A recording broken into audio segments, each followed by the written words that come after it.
Well, can the brothers hear me?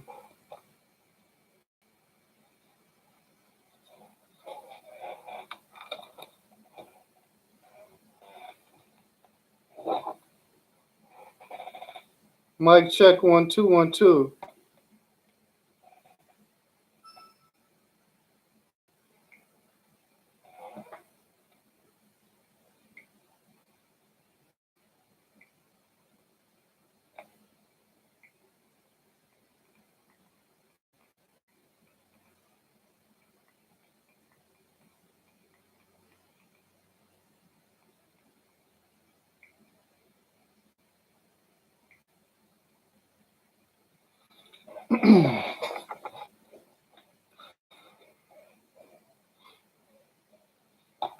Bismillah ar-Rahman ar-Rahim.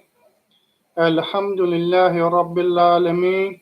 والصلاة والسلام على أشرف الأنبياء والمرسلين محمد وعلى آله وأصحابه أجمعين.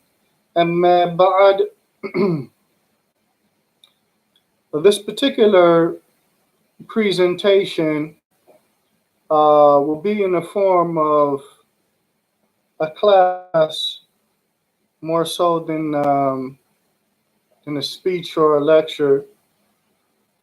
And so because it'll be presented in this class form, then I would encourage the brothers and sisters to uh, take as much notes as possible.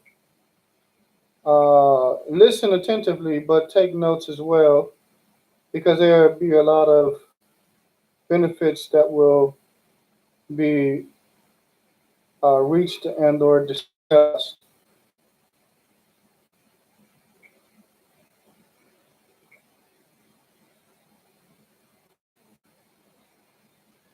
And the particular topic that we're dealing with this evening is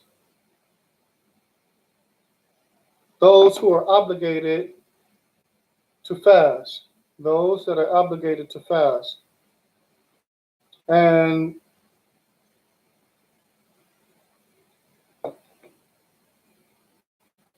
when looking at this particular subject matter, I would like to begin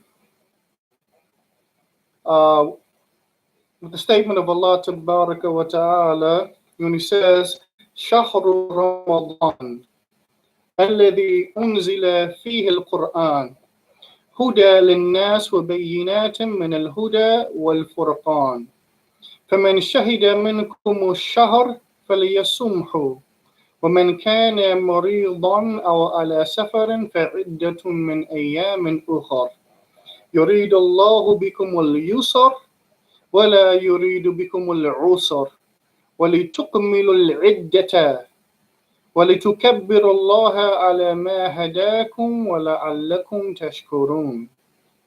Allah Tabaraka wa Ta'ala, and I'm going to read the translation from the Noble Quran.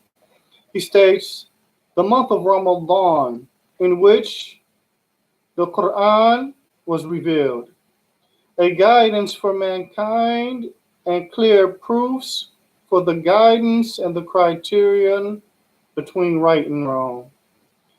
So whoever of you cites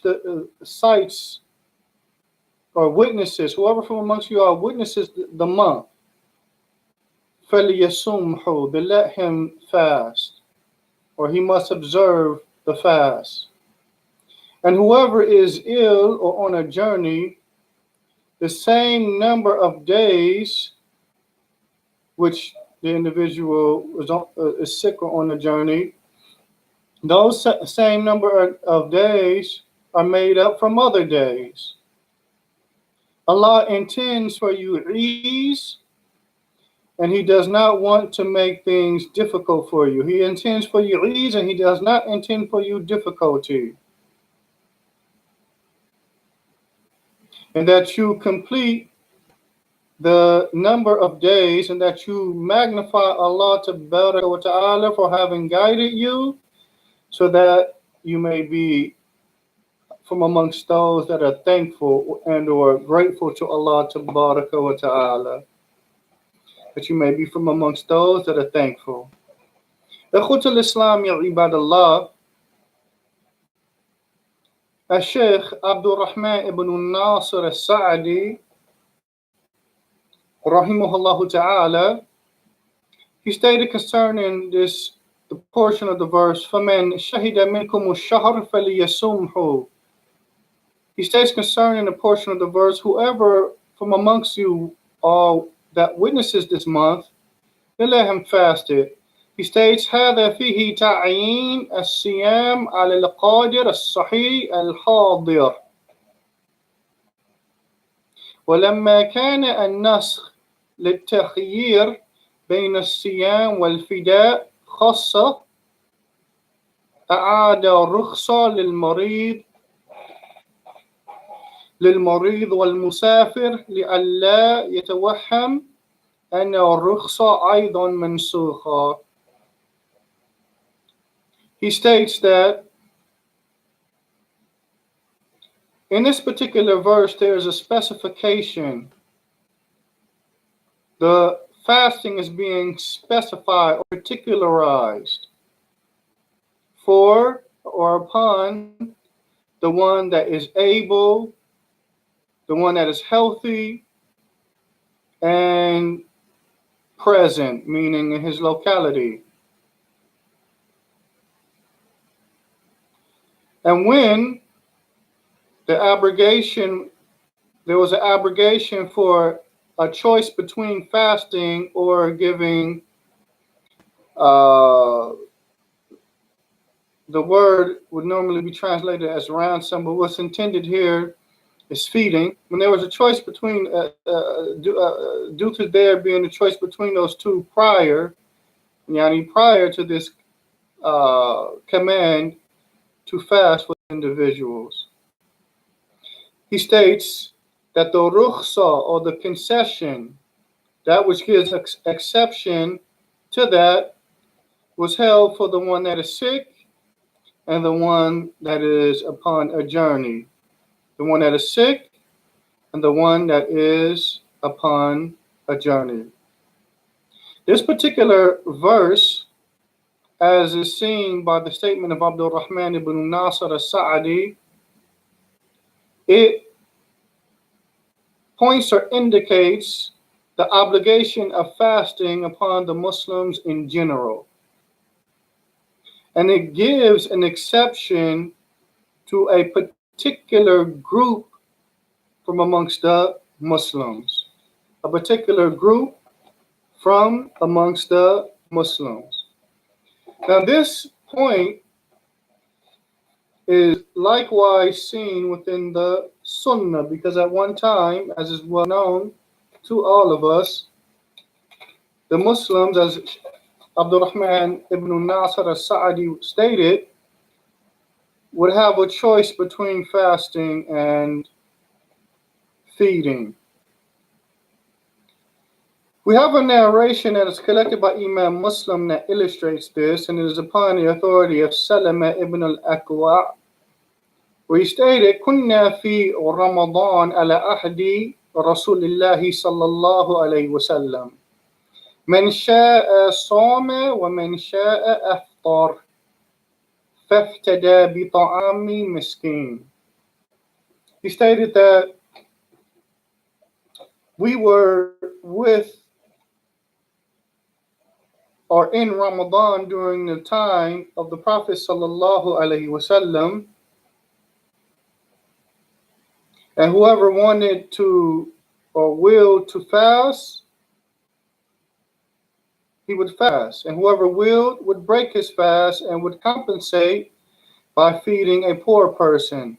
حتى أنزلت هذه الآية فمن شهد منكم الشهر فليصمه. Until the verse was revealed, whomever from amongst you witnesses the month of Ramadan, then let him fast.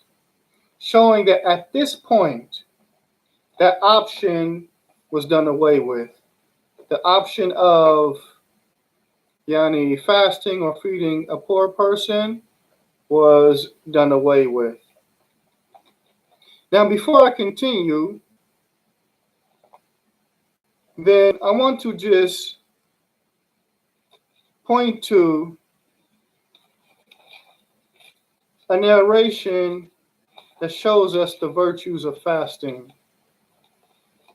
Because although this is an obligation made binding upon the believers, this action that Allah Tabaraka wa Ta'ala is commanding us to put forth is tremendous as it relates to its reward. As it relates to its reward. You have to give me a second here. I'm just trying to deal with this camera. The Prophet sallallahu alaihi wasallam, in a hadith that is muttafaqun alayh, and is upon the authority of Abu Huraira or Ridwanullahi ta'ala alayh, he states, he states, قال الله كل عمل ابن آدم له إلا الصيام فإنه لي وأنا أجزي به والصيام جنة. He states that Allah Tabaraka wa Ta'ala stated, all of the actions of the descendant of Adam are for his on account of it. And the fast is a shield. وَإِذَا كَانَ يَوْمُ صَوْمِ أَحَدِكُمْ فَلَا يَرْفَثْ وَلَا يَسْخَبْ. And that whenever it is a day in which one of you all is fasting, do not act obscenely, nor shout loudly and argumentatively, and thus forth and so on. فإن سابه أحد أو قاتله فليقول إني امرؤ صائم. And if anyone insults you, if anyone insults him or attempts to fight him, then he should say, indeed I am a man that is fasting.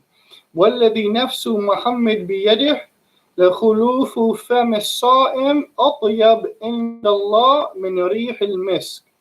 And I swear by him, I swear by him whose hand, I swear by him in which the soul of Muhammad is within his hands, that the odor from the mouth of the fasting person is more, translations, with Allah than the finest of fragrance. لِلصَّائِمِ فَرْحَتَانِ. And for the one that is fasting, there's two points of happiness.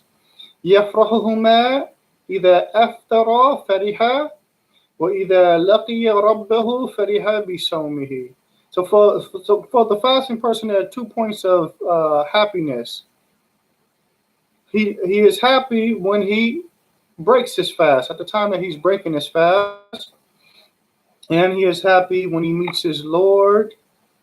He would be pleased or happy on account of his fasting. And this particular narration, in it of itself, would take a sitting in itself to derive the varying benefits that are contained therein. However, I wanted to point this out as an encouragement before mentioning the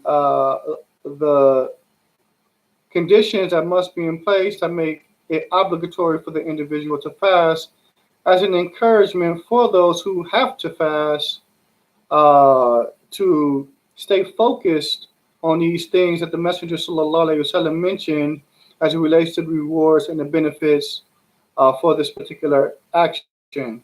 And again, there is an abundance of benefits that are found within this particular narration, and it would take many sittings to enumerate them. One of the clear points, though, is that for the one that fasts, a reward, he will obtain a reward on account of his fast when he meets his Lord.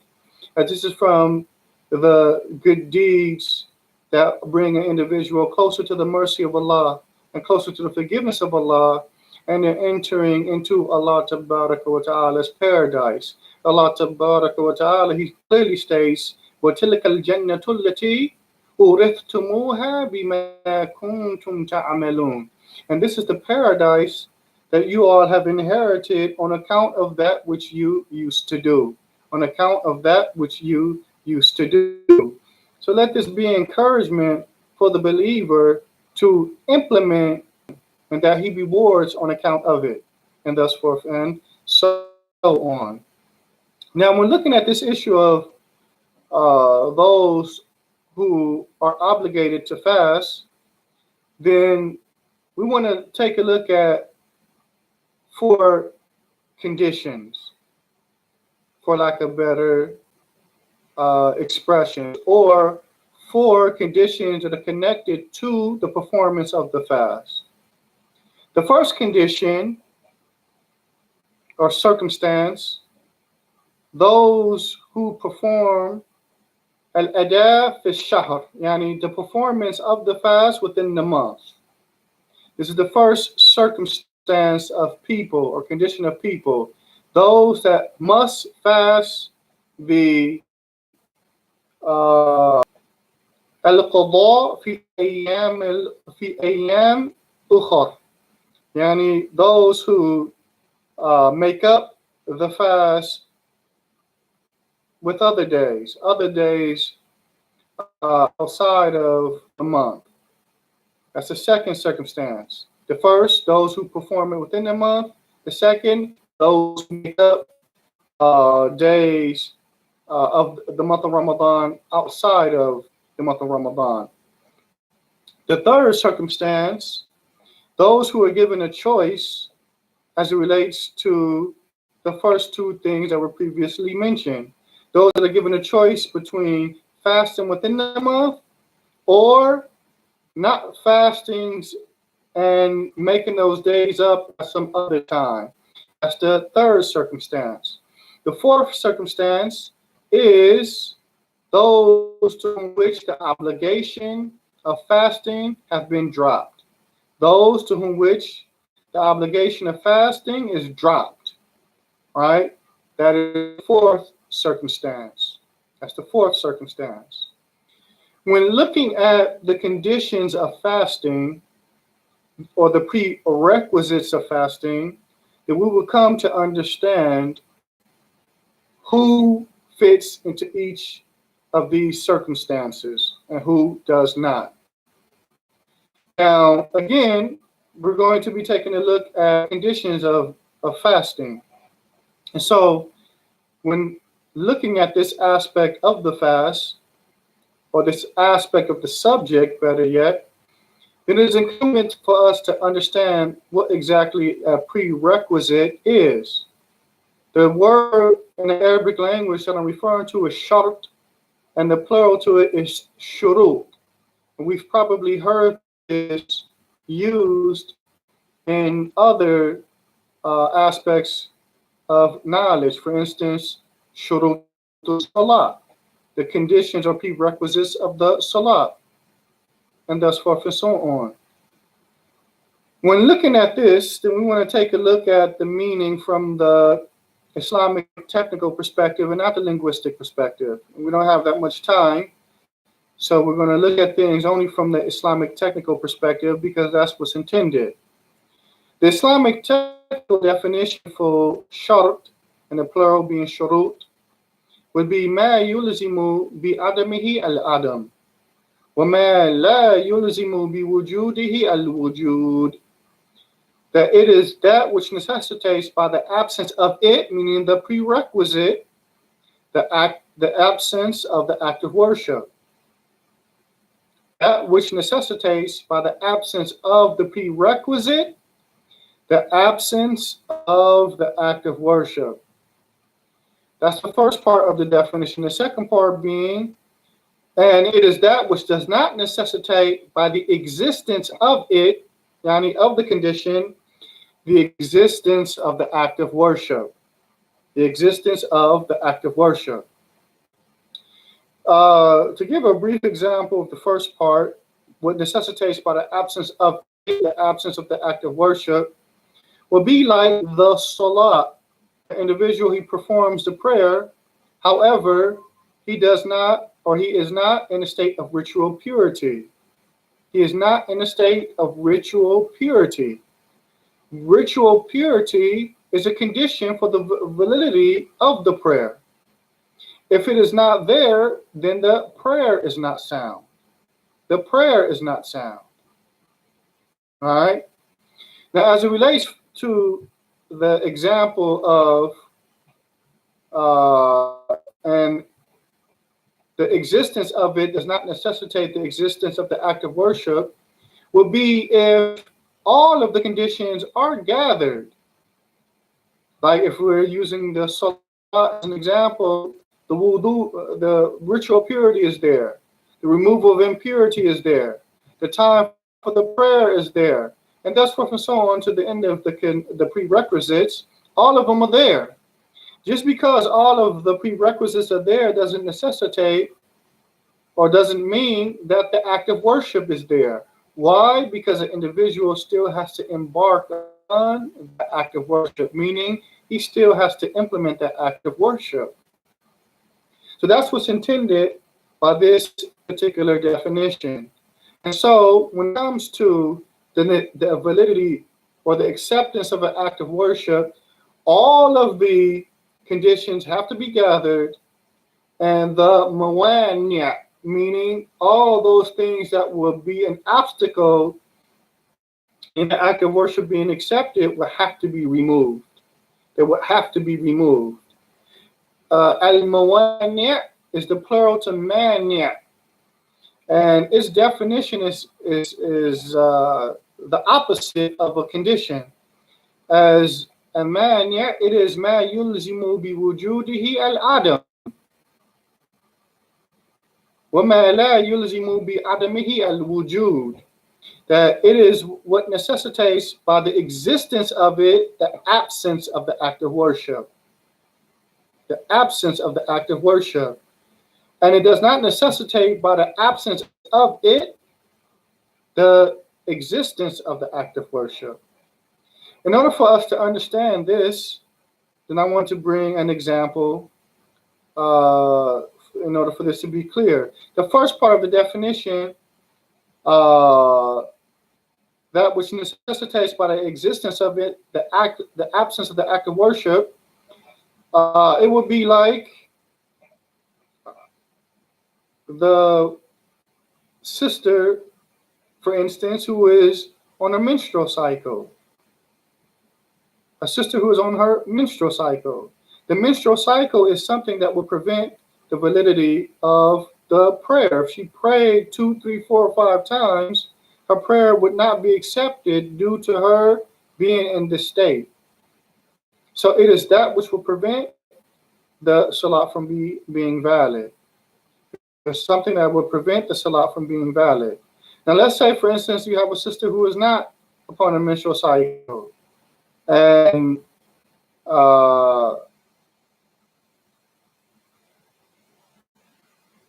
she's not upon a menstrual cycle. And she doesn't have any type of preventative care, something that would prevent the salah from being valid. The absence of that which prevents the act of worship from being there, or the absence of that which is an obstacle to the validity of the absence of worship, does not mean that the act of worship exists until the person embarks upon the act of worship, yani until they actually implement that act of worship. Until they implement that act of worship. But anyway, this is this particular subject is for the books as it relates to usul al-fiqh, and I would encourage the brothers who want more clarity in that regard to go back to the books and to the classes on usul al-fiqh for more clarity, and Allah Tabaraka wa Ta'ala knows best.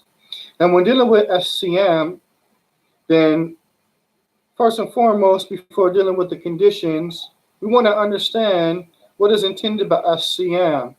And this is a definition from the Islam. This is the meaning from the Islamic technical perspective, not the language perspective. Sheikh Muhammad ibn Salih al-Uthaymin rahmatullahi ta'ala alayhi states As-siyam huwa that as-siyam, it is being devoted in worship to Allah Tabaraka wa Ta'ala by way of imsak or refrainment from that which would break the fast from the duration of the true dawn to the setting of the sun. To the setting of the sun. This is the Islamic technical definition for as-siyam. It is an act of worship that is devoted to Allah by way of imsak or refrainment, refraining from that which will break it from the duration of the true dawn to the setting of the sun. To the setting of the sun. That is the Islamic technical definition for as-siyam. And we're looking at and we want to go into the conditions as quickly as possible due to the lack of time that I have. So the first condition, without a doubt, is al-Islam. Al-Islam is the first condition in order for this, or for the validity or acceptance of this act of worship. And there's no need for me to go into the Islamic technical definition of al-Islam. I believe that this is well known to all of us.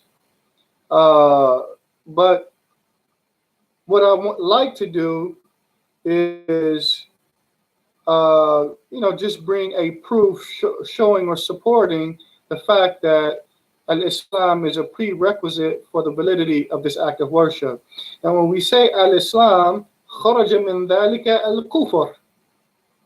When I say Islam, then what exits from al-Islam is al-kufr, meaning if there is kufr with a person, then there is no Islam.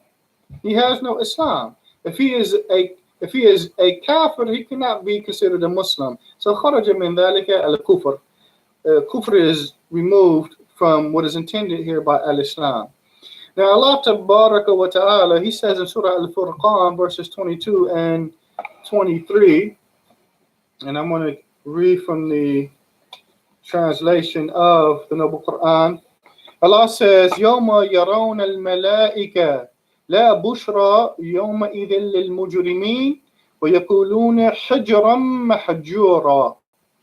On the day they will see the angels, no glad tidings will there be for the mujrimeen, or the criminals, that day. And they, the angels, will say, all kinds of glad tidings are forbidden to you. All kinds of glad tidings are forbidden to you. So what is intended by al-mujrimun here are without a doubt the kuffar. Allah Tabaraka wa Ta'ala, He continues, وَقَدِمْنَا إِلَى مَا عَمِلُوا مِنْ عَمَلٍ فَجَعَلْنَاهُ هَبَاءً مَنْثُورًا. And we shall turn to whatever deeds they did, and we shall make such deeds as scattered floating particles of dust. Meaning their actions will be null and void. That their actions will have no weight to them, no worth to them with Allah Tabaraka wa Ta'ala on that day. So this is a clear indication that in order for the individual's deeds to be accepted, that first he has to have al-Islam. Now there are several other proofs that I could present as it relates to this particular subject, the subject of al-Islam being conditional or being a prerequisite for the validity of the fast, and thus forth and so on. But I believe this particular shart or prerequisite is well known to all of us, and thus there's no need to prolong this particular matter. The second prerequisite for the validity and or acceptance of the fast is al-aql. Al-aql. And al-aql is normally translated as intellect. Is normally translated as intellect. Now, I've seen when the definition in the Arabic language you find the scholars referring to it as al-ghariza al-mudrika, a perceptive instinct. The al-aql is a perceptive instinct. All right. Shaykh al-Islam ibn Taymiyyah, wa rahmatullahi ta'ala alayhi, in his Majmu' Fatawa, he stated, وَقَدْ يُرَادُ بِالْعَقْلِ نَفْسُ الْغَرِيزَةِ الَّتِي فِي الْإِنسَانِ الَّتِي بِهَا يَعْلَمُ وَيُمَيِّزُ. He states that what is intended by al-aql, that it is this instinct, inner core instinct that is within man. By way of it, man knows and or comprehends and distinguishes. He's able to distinguish between one thing and another.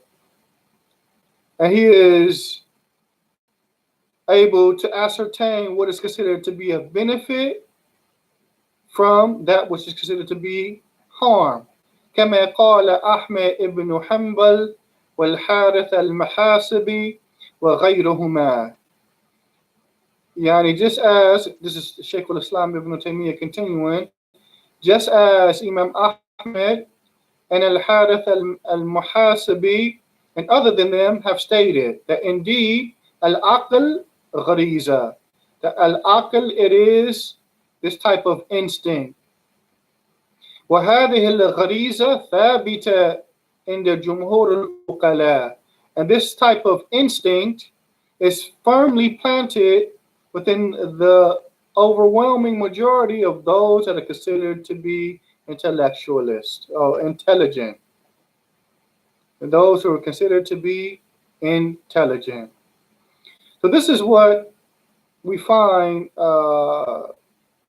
in the discussion of what al-aql is. It is this perceptive instinct. By way of it, man is able to distinguish right from wrong, that which is beneficial from that which is harmful. By way of it, man is able to comprehend and to understand, and thus forth and so on. The opposite of al-aql is junun, the absence of intellect, or as we would normally translate it as insanity, one being insane and one that has lost his mind. For the individual that does not have intellect, meaning he is insane, then whatever act of worship that he puts forth will be considered null and void, or will be considered null and void due to the lack of intellect.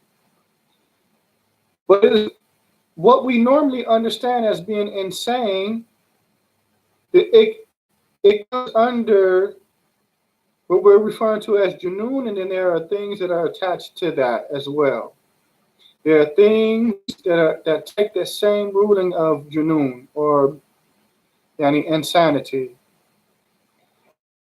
To further understand this particular point, I'd like to quote the statement of Sheikh Abdullah al-Qur'awi, who stated in his explanation of Shurut al-Salat, he said, وَدِدُّهُ al-junoon. He's talking about al-aql. The opposite of aql is junoon. أي الذي لا يعقل, meaning one who does not have intellect, who does not comprehend and or understand. وَمَنْ كَانَ فِي حُكْمِهِ, and those that are considered to take his same ruling. And then he gives an example. كَكَبِيرِ sin, like the one who is very old in age. Yani the person that's senile. The person that is senile. All right? He takes the same ruling as the one that is considered insane. Likewise, as Sheikh Abdul Muhsin al-Abbad, he also mentioned from those that are connected to the ruling of the one that is insane is the one that is intoxicated. He is intoxicated by some form of khamr, regardless if it's smoked, drank, injected, and thus forth and so on. as al-khamr كما قال Umar ibn al-Khattab, al-khamr ma khamar al-aql. The al-khamr, it is whatsoever overwhelms and impairs the intellect. And that is the statement of Umar is made in a general sense. Al-khamr, ma here is ismu mawsul yufidu al-umum. It's almost it's as if he said, al-khamr alladhi khamar al-aql, that it is whatsoever yani impairs the intellect. And so this is considered to be general, without particularization or specification. Thus, any substance, regardless if it's drank, smoked, injected, rubbed on the skin and absorbed through the skin, inhaled, and thus forth and so on, if it impairs the ocular intellect, it is considered khamr, and it takes the ruling of the person that is under the influence of this type of intoxicant, takes the same ruling as the one that is majnoon. The one that is majnoon. Now, the proof for this particular condition is well known to all of us. The hadith of Aisha, where the Prophet sallallahu alaihi wasallam, he stated, "Rufi al-qalam an thalatha," that the pen is raised or removed from three. The pen is raised or removed from three. And na'im hatta yastayqid, the one that's sleeping until he awakes. Was-saghir hatta yakbara, and the one that is young in age until they become old, for lack of a better translation, or they reach adolescence or puberty. Wal-majnoon hatta yafiqa, and the one that is considered insane until they recover, until they regain their sanity, We have another narration that is found in the Musnad of Imam Ahmed, and it is declared to be authentic by Al-Imam Muqbil ibn Hadi al-Wadi'i, as it is found in the Sahih al-Musnad by Sheikh Muqbil, rahmatullahi ta'ala alayh. And it is upon the authority of Al-Aswad ibn al-Sari'. With the Prophet sallallahu alayhi wa sallam, he stated, "Arba'atun yawm al-qiyamah." He stated that there were four on Yawm al-Qiyam, or the day of resurrection, yani four that will have an excuse. وَرَجُلٌ أَصَمْ لَا يَسْمَعُ شَيْئًا وَرَجُلٌ أَحْمَقٌ وَرَجُلٌ هَرَمٌ وَرَجُلٌ مَاتَ فِي فَتْرَةٍ. The man that is deaf, or the deaf man who doesn't hear anything. The man that is ahmaq, the man that is stupid, for lack of better translations. The man that is senile, and the man that is born within the period between in which there was no prophet or messenger, the period between Isa ibn Maryam and Muhammad sallallahu alayhi wasallam. And as it relates to the man that is senile, as the Prophet ﷺ, he mentioned what these individuals would say on Yawm al-Qiyamah. As it relates to the man at the Sinai, he says, وَأَمَّا الْحَرَمْ فَيَقُولُ رَبِّي لَقَدْ جَاءَ الْإِسْلَامُ وَمَا أَعْقِلُ شَيْئًا. Oh my Lord, Islam came to me and I didn't comprehend anything.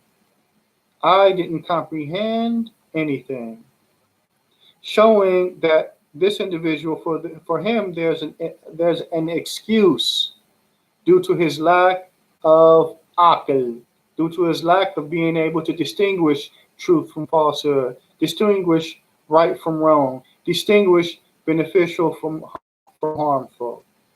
So that is the second condition that must be in place in order for the fast to be made binding upon an individual. Yani made binding upon an individual to perform within the month. The third condition, and I know I'm running through them, but I don't have a lot of time. The third condition is al-bulugh, which is normally translated to be puberty or adolescence because that's what's intended. And so, from the Arabic perspective, what will be said, bulugh sinat taklif, bulugh sinat taklif, or bulugh marhala at taklif. That one, because bulugh, if linguistically, it would mean wusul, to arrive or reach something. So, yani bulugh sinat taklif would be to arrive or to reach the age of at-taklif, or to arrive or to reach the level of taklif, the level of taklif. Now, what is intended by a taklif? What is intended by taklif? Yani the Islamic technical definition, as Sheikh Muhammad Al-Amin Al-Shinqiti, he states, al-khitab bi amrin aw nahy. It is yani being addressed, the one reaches the level where he is addressed with a command or a prohibition. That he is addressed with a command or prohibition. Now keep in mind, this command or prohibition, it doesn't matter if the command is from the perspective of obligation or not, or the prohibition is from the perspective of being binding or not. If he reaches the level of command or prohibition, then he has reached the level of taklif. This is what is intended by taklif. And the reason why I say this, just for clarity's sake, something that is considered mustahab in usul fiqh, it is considered to be a command. In fact, the Islamic technical definition for something that is mandub or mustahab, it is ma amara bihi ash-shari' la ala wajh al-ilzam. What the legislator has commanded, but not from the perspective of obligation. So something that is mustahab is still a command. Even though it's not binding upon you to fulfill it, it's still a command. So those that reach the level or the age where they're now addressed with a command or a prohibition, then that person is mukallaf or mukallaf, and he is upon the level of taklif. He is now held responsible, yani, in front of Allah wa ta'ala in this regard. Now, when looking at this particular condition, or looking at taklif, then puberty or adolescence, it has its signs. It has its signs, meaning there are certain things that indicate that a child has now reached the level of taklif. There are signs and or indications of that. Now, when looking at the signs and or indications of a taklif, then they are of two types. The first type being that which is specific to the female gender. The signs or indications that are specific to the female gender. The second type is that which is shared between both genders, both men and women, that are specific to the female gender. Then the sign for that, the indication of that, is al-hayd, which is normally translated as menstrual cycle. Menstrual cycle. Now, the proof for this is every single hadith where the term ha'il is used to show the absence of the acceptance of an action. for the ha'id unless she does some other action. Some other action. Why is this a proof? It shows that al-hayd, or the menstrual cycle, is the distinguishment between one who is burdened or responsible in front of Allah and one who is not. One who is not. So when I say, I don't think I translated that, al-ha'id is the woman who has a menstrual cycle. A woman who has a menstrual cycle is the ismu fa'il, is the woman who has a menstrual cycle. This is very important. This is very important when understanding this to be a sign of taklif, or indication of a woman reaching adolescence. We have some examples of this that are found within the text of the Quran and the Sunnah, specifically the Sunnah. We have a hadith that is found in the Sunnah of Ibn Majah and likewise Abu Dawood, and is graded to be authentic by Al-Imam Al-Albani. This hadith is upon the authority of Aisha, when she states, where the Prophet ﷺ states, لا يقبل الله صلاة حائض إلا بخمار, that Allah will not accept the prayer of the ha'id, meaning the woman or the girl or the female, I think I'm going to say it like that, the female who is now at the stage where she has her menstrual cycles. Allah will not accept her prayer except that she has a khimar, except that she is covering herself by way of the khimar. Right? Again, this is showing the distinguishment between her being young and not responsible for her actions, and her reaching a level where she is now addressed, those commands and prohibitions are addressing her, and she is now responsible to fulfill those commands and prohibitions. Another narration is found in the Marasil of Abu Dawood, and Sheikh Al-Albani is da'if due to it being a cut, there being a cut in the chain. This is why it's mursal. However, when looking at all of the chains of this particular narration, all of them have slight weaknesses in them, but the weaknesses are not severe where one chain doesn't strengthen the other.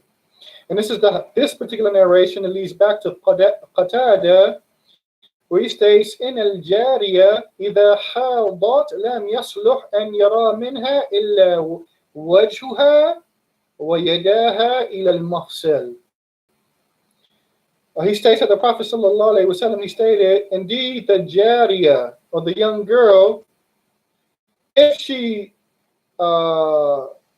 is one that is menstruating, either hadat, if she is one that is menstruating, it is not correct that one sees from her anything except her hands and her face, or her face and her hands to her wrist.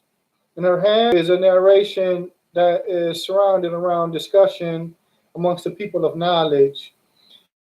And this particular narration, this particular chain, like I said, there's a weakness in it because it is mursal. Usually when you find the scholars discussing this particular narration, they're referring to the chain that is found in the Sunan of Abu Dawood. The Sunan of Abu Dawood. And if I'm not mistaken, the reasons for it being considered to be weak is due to Sa'id ibn Bashir being in a chain, and Khalid is not severe, and they are salih lil-istishhad. And likewise, this particular narration is found in several other places, like As-Sunan al-Kubra by Imam al-Bayhaqi. It is found in Al-Mu'jam al-Awsat by Imam al-Tabarani, Likewise, in Al-Mu'jam al-Kabir by Imam al-Tabarani with a different chain, both of those chains are weak due to Ibn al-Lahi'a being in them. However, he's salih lil-istishhad, as Sheikh al-Albani has stated. And it is found in Majma' al-Zawaid by al-Haythami. And so, again, and other places. So, again, we're looking at all of the particular chains of this narration. It is considered to be acceptable within the religion. But that's a different discussion. That is a totally different discussion. The point is that the woman that is upon that starts to have a menstrual cycle, this menstrual cycle is an indication that she has reached adolescence, and at this point she is now held responsible for her actions. There, so this is one example from that which is specific to the women there, and without going into the evidences for them because I have due to the lack of time, but the other signs or indications is al-ihtilam, which in reality it is an ejaculation when a child starts to have an ejaculation, regardless if it's regardless if he's awake or asleep, meaning from wet dream or him being awoke. If he starts to have ejaculations and inzal, then this is an indication that he has reached the age of that is al-ana, yani the pubic hairs from underarm hairs. There's a difference.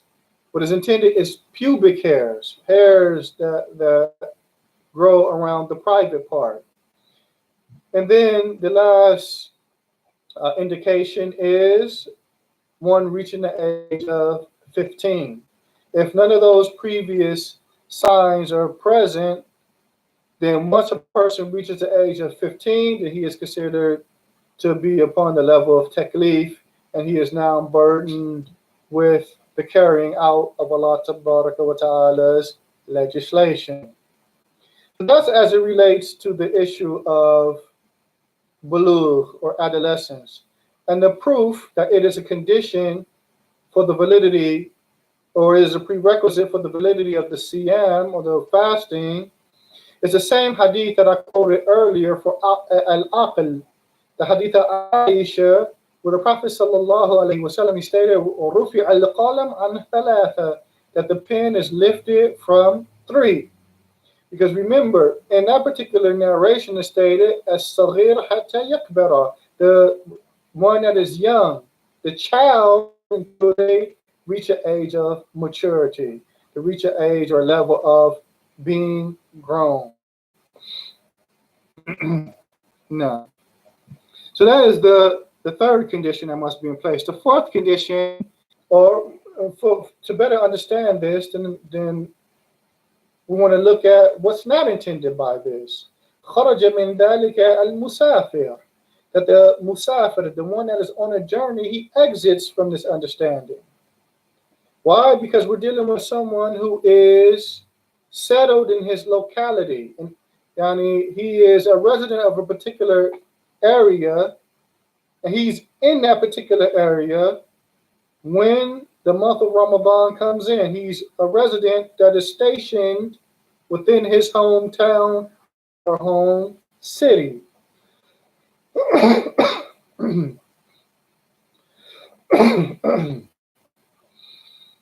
This is seen in a statement of Allah Tabaraka wa Ta'ala when He says, فَمَنْ شَهِدَ مِنْكُمُ الشَّهْرَ فَلْيَصُمْهُ وَمَنْ كَانَ مَرِيضًا أَوْ عَلَى سَفَرٍ فَعِدَّةٌ مِنْ أَيَّامٍ أُخَرَ. Allah says, so whoever from amongst you all witnesses the month, then let him fast. But whoever is sick or on a journey, meaning he is not muqim, he is not a resident, he is a traveler, and let him make it up with other days. With other days. This person that is not muqim, meaning he is a traveler, he falls into the circumstance, when we went through the 4 different circumstances, he falls under the circumstance of a person that's given a choice to either fast or make up the days that he misses with other days, from other days outside of the month of Ramadan. Meaning, he can perform his fast within the month of Ramadan, or he makes up his days outside from that which he missed while he was traveling, with other days outside of Ramadan. Outside of Ramadan. This particular understanding is into the Sunnah of the Messenger sallallahu alaihi wasallam.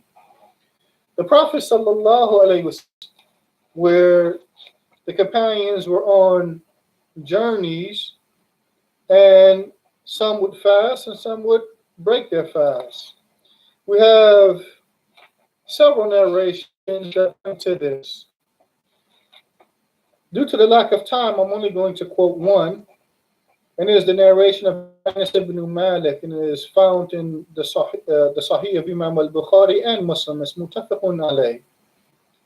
Where Anas, he stated, "Kunna nusafiru ma'an Nabi sallallahu alayhi wasallam." We were on a journey with the Messenger, or with the Prophet sallallahu alayhi wasallam. فَلَمْ يَعِبْ الصَّائِمْ عَلَى الْمُفْطِرِ وَلَا الْمُفْطِرِ عَلَى الصَّائِمِ. And the person that was fasted, he did not hold something of criticism and rebuke for the one who broke his fast, nor did the one who break his fast hold something of criticism or rebuke for the one who was fasting, for the one that was fasting, showing that a person had the choice under this circumstance. And there are other narrations that clearly illustrate this as well besides this particular narration. But again, for the lack of time, I'm going to downsize my discussion on that particular issue and suffice with that particular proof and or evidence. The fifth condition is al-qudra, or ability, which is normally translated as ability. And we're looking at this particular condition, then we want to go to al-qawaid al-fiqhiyya, a particular principle that is found within qawaid al-fiqh. The principle being al-wujub muta'alliq bil-istita'a, that the obligation is directly connected to one's ability. An obligation is directly connected to one's ability. And if you want, you could say, as some of the ulama worded, la wujuba illa ma'al qudra, that there is no obligation except with ability. Except with ability. This particular principle is based off several statements of Allah and His Messenger. From that which is easy to quote is a statement of Allah, Surah At-Taghabun, فَاتَّقُوا مَسْتَطَعْتُمْ, and fear Allah in accordance with your ability. Fear Allah in accordance with your ability. Shaykh Muhammad ibn Salih al-Uthaymin, or rahmatullahi ta'ala alayh, he states, وَيُسْتَفَادُ مِنْ قَوْلِهِ عَزَّ وَجَلَّ فَاتَّقُوا اللَّهَ مَا اسْتَطَعْتُمْ إِنَّ الْإِنسَانَ إِذَا لَمْ يَسْتَطِعْ أَنْ يَقُومَ بِأَمْرِ اللَّهِ عَلَى وَجْهِ الْكَمَالِ فَإِنَّهُ يَأْتِي مِنْهُ عَلَى مَا قَدَرَ عَلَيْهِ. He states that what is benefited from the statement of Allah, fear Allah in accordance with your ability, is that if he is not able to establish the command of Allah from a complete perspective, then he comes with that act of worship in accordance to his ability, in accordance with his ability. This is general to all acts of worship, including fasting.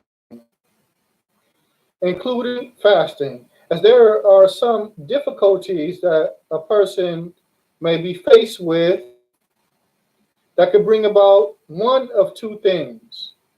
Either one, the takhfif of the act of worship, the lessening or the lightening of the act of worship. Yani, the lessening of it or lightening of it. That's one. Or there are some difficulties that could bring about the absolving of the act of worship for the person. And so when dealing with qudra, then the person who does not have the qudra or the ability to fast during the month of Ramadan, he could fall into one or two categories. He could fall into the category in which fasting is dropped from him, the obligation of fasting is totally dropped for him, or he could fall into the category of it being dropped for him in a specific time period, but him having to make it up later on. Him having to make up the fast later on. And this is some examples of these types of cases will be the person that is sick. Let's say a person is sick with an ailment that causes him to be unable to fast. However, it is an ailment that he can recover from. Then after he recovers from that ailment, then it is upon him to make up that fast. So he falls into the category of one who the obligation of fasting has been lightened for, meaning he's not burdened to fulfill the obligation of fasting while he is in the condition, or why this difficulty is upon him, why he's in the condition of being sick, or while this difficulty is upon him. He can delay it and make it up when that condition has been removed.